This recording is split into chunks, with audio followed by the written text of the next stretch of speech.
Hey guys, this is Duda2 and I'm going to do another Joseki video. In this video is going to be part 1 of 2. In this video I'm going to use Joseki in the loose form, meaning, I guess meaning a pattern that leads to a equal result. This isn't going to be an official Joseki in this video. This is simply going to be part 1, which is going to be I'm going to give you the idea behind the Joseki, and in part 2 I'm going to give you 2 specific Joseki patterns. Because my last video was just really well received from you guys. You guys liked the idea of learning a Joseki for attacking a base. I thought it would only be fair to provide a Joseki for defending a base. You know, the typical 2-space base, which is outnumbered and in enemy territory, which is usually the case with a 2-space extension base. In honor of Easter, which is tomorrow, I'm going to use my gemstone ghost stones, first ghost stones I've ever owned. They're not really ghost stones. What they are decorative, I think they're called decorative gemstones that you could buy at any craft store, like a Michael's, a Joann Fabrics, Packatans, Hobby Lobby, any of those places. They're really neat. If you're curious about them and how they compare with other ghost stones, you could check out my ghost stones video. I have them compared with the Yunzis and the difference. But the reason I'm using them for Easter is because they look like egg texture. I don't know, it's kind of hard to see, but they're single convex and they're round. They're kind of like those black and red stones that are very popular in Russia by, I think, Alexandre Diche. Butchering his name, I apologize. But they're smaller and they're round and they're kind of like the traditional Chinese stones from way, way back. Okay, so I figured I'll use those today because, I mean, they look beautiful even though they're a bit small, and we'll change it up a little bit. I know you guys like to see different stones on different boards. Maybe I'll use these stones for the next video on a different board, maybe the bamboo board or something. So let's get to it. Let's say you have a, you know, you shoot in and I don't know, you're able to make a base, right? Your typical 2-space base. And white, okay, well, we should be on the second line. Everybody knows that, right? So now you have a base. Okay. Let's say you play over here, and you know, white plays up, and black plays over here somewhere. White plays up again. Now you're getting kind of crowded, right? You know, you do something over here, for instance. I mean, don't take these as literal, but then white plays up here. So now you're like, okay, well, my chances of running out are getting really slim, okay? I could fight and risk losing these guys, or I could try, you know, a type of pattern to maybe make me live small, because I don't want to lose them and I don't want to fight. So if you don't want to lose them and you don't want to fight, you want to live small. Okay? If black manages to live in here, then white's probably going to strengthen this, but it's already pretty strong. Okay? But the alternative is if black dies, this is all whites. Okay? We can't have that as an alternative. And when that's the case, then you need to think about defending your base. Now, last video I showed a Joseki where white would play here, and he would just demolish this. This black group would probably more than likely die under that attack. So it's got to the point now where black needs to actively defend. So how do we do it? Well, as I said, I'm just going to give you some ideas to think about, and I'll show you the actual Joseki patterns in the next video. But just to give you something to think about over the Easter weekend. But one way, one common, we'll make these 1 spaces away. One common way of actually defending this is by attaching, right? You want to attach to a stronger group. Attaching underneath is a common way to make eye shape for a black group. Let's go the most common responses, okay, and then we'll talk about some of the other ones. But usually white wants to keep black in, right? So white's going to Hane out here. And then black's going to want to not be counter-retarded, so black's going to pull back. Boy, these are tough to grip. But they're very shiny. They're glass. And then white's going to want to protect this cut point, right? So white's probably either going to block here or play here. We'll give them the strong block, okay? And then black's going to do the same thing underneath. Attach underneath. White's going to not want him to escape, so he blocks this way. Black pulls back.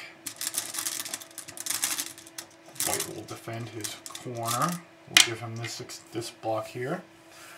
And now you can see that black is starting to get some eye space. If black plays a move like this, which would be very passive, he could probably live here. Okay, and he still has the further option of pushing out and causing some trouble and possibly cutting white, right, and just breaking out into the center. But this looks pretty good. It looks like we have an eye here, a probable eye here, and an eye here, right? If white wants to jump in, you know, this would probably be okay. I mean, probably there's really not a great spot for white to jump in here, right? If he tries to push in here, you know, that probably kills an eye. But I mean, white's gonna give eye this kill here, right? Which is one guaranteed eye, and it looks like he could probably make another out here someplace. So that's not a great spot for white to jump in. You know, white could, you know, possibly try a type of, you know, move like that, a reduce move, which gives him another eye. You know, if white plays here, you know, black could play here. That's some good shapeage, right? And if let's say, you know, it's black's turn again. If black plays underneath here, white blocks again, right? Black has one eye now, right? And if black, remember, I'm just giving you some ideas, but if black plays over here, white blocks, black's down here, I mean, there's one eye for sure, but I'm pretty sure you can make a couple in there, right? So you're not totally, and of course, I mean, white is getting really strong, but white is already strong. And remember, you've decided that you want it to live, and a consequence of that is the stones are going to get strong around you, okay? Let's take this idea the other way. Start over and give you another base.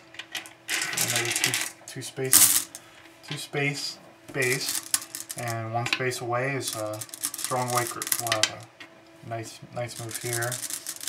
We'll have a maybe a one up and then a nice move here, right? I mean, black's stone's obviously not looking very good. Well, let's say white wants to fight, so we block here, and white decides, well, what the heck, you know, I'll play your game, mister.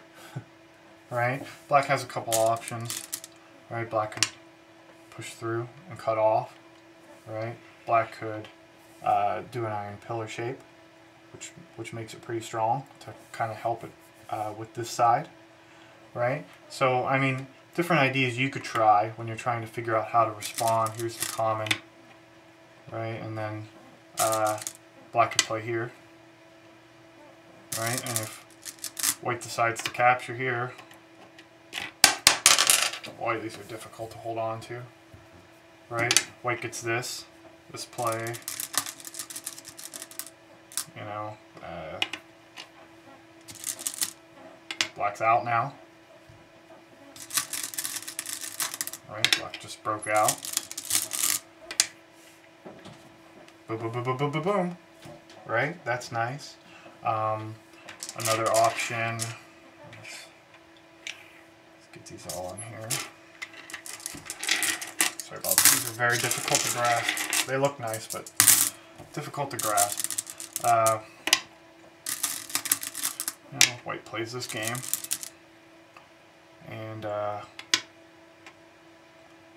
you know, maybe you could try this iron pillar way, right? White has to either protect, right?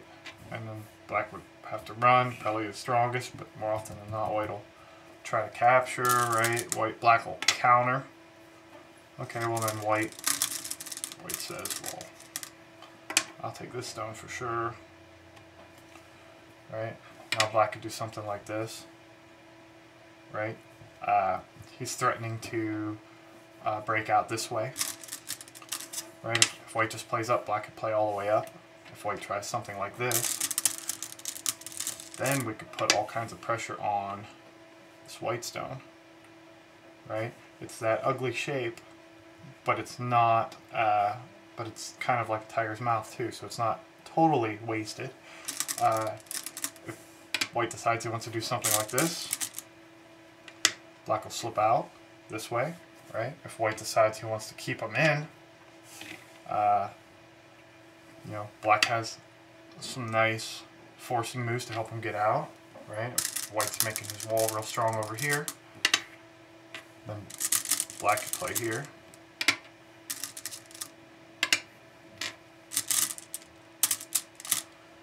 Escapage, right? Black could pull one of these deals, and then he could do it again, right? Threatening to capture these white stones. And black could pull one of those, and he's out this way, right? Of course, I mean, white could do some damage, you know, here.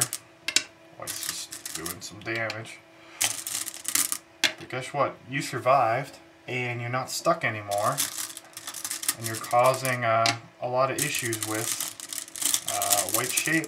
I mean, white's kind of split up into 3 groups here, and you're one big solid group pushing through. You're bound to find some nice weaknesses. And look, you got 1 eye already.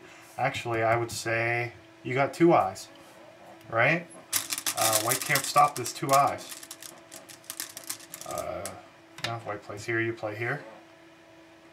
White plays here, you capture, or play here anyway. Right? White goes under. You play here. White protects. Move under here. Right? White's just having a mess of a time. And you're still pushing out, right? So, these are some ideas as far as when you're surrounded with a 2-space base. And next I'm going to show you 2 Josekis that is a way of attaching to your opponent's stones.